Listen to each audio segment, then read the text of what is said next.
Have you ever waited 10 seconds for a message and felt like it took a lifetime, but then looked up after a long day, entirely shocked that 3 whole hours disappeared in an instant? The strange part is that time itself never changed. Your brain did.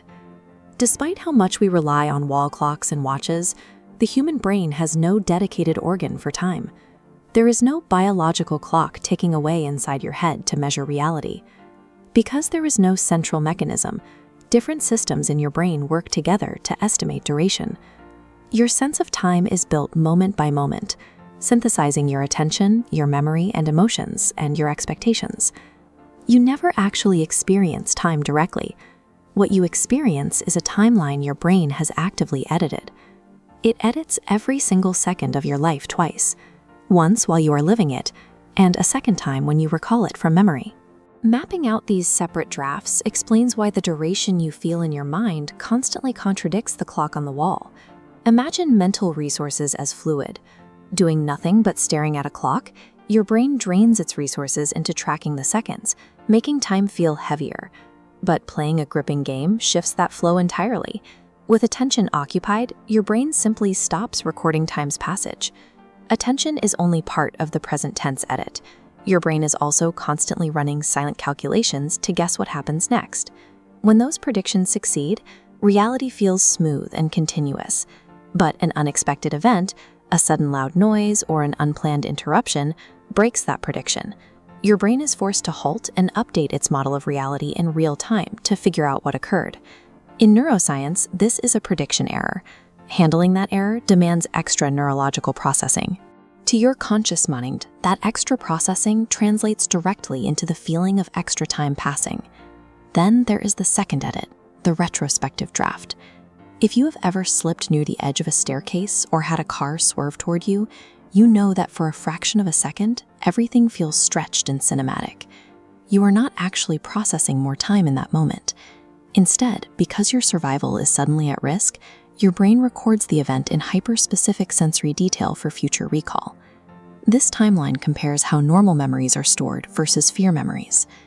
Regions linked to alertness, particularly the amygdala, prioritize the emotionally intense event and pack it with dense, overlapping markers. Later, when you recall that terrifying second, your retrospective editor reads all that extra information. Because the memory is physically denser, your brain interprets the event as having taken up a larger amount of time. This resolves a major paradox. A boring day feels incredibly slow while it happens because your attention fixates on the clock, but it vanishes in your memory because no new data was recorded. A busy day flies by in the moment, but looking back, it feels expansive because of the sheer volume of novel data stored away. Scale this memory density rule up to a lifetime, and it explains why childhood summers feel endless when you look back. Early life is full of firsts, new streets, new rules, new discoveries, which force the brain to generate massive amounts of fresh memory markers. As adults, we fall into routines. We drive the exact same commute, execute the same tasks, and see the same people. Predictable, repetitive days produce far fewer distinct data points. Without unique markers to separate events, your brain compresses those repeated experiences together. Entire weeks and months blur into a single compact block. The feeling that life accelerates as you age is a consequence of how your brain compresses time when it lacks novelty. To subjectively slow life down, psychologists suggest you must deliberately introduce novelty. Breaking your routine forces your brain to create new, distinct timestamps, giving you more moments worth separating in your retrospective draft. This image of a Tokyo street is a perfect example.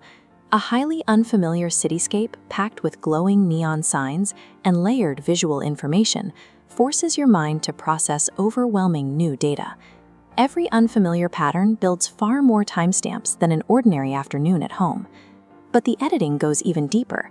Down to the millisecond, light and sound travel at different speeds, hitting your brain at different times. This diagram shows 2 separate waveforms arriving out of sync. Yet your mind actively grabs these separate signals and artificially aligns them to create a coherent, synchronized timeline. What feels like now is already a carefully edited reconstruction. Time is not a passive environment you simply travel through. It is an active construction, a story your brain is constantly writing for you. And your brain does not stop editing when you close your eyes. Next video, we explore how your mind actively rewrites your memories while you sleep. Subscribing helps you stay close so you don't miss that story.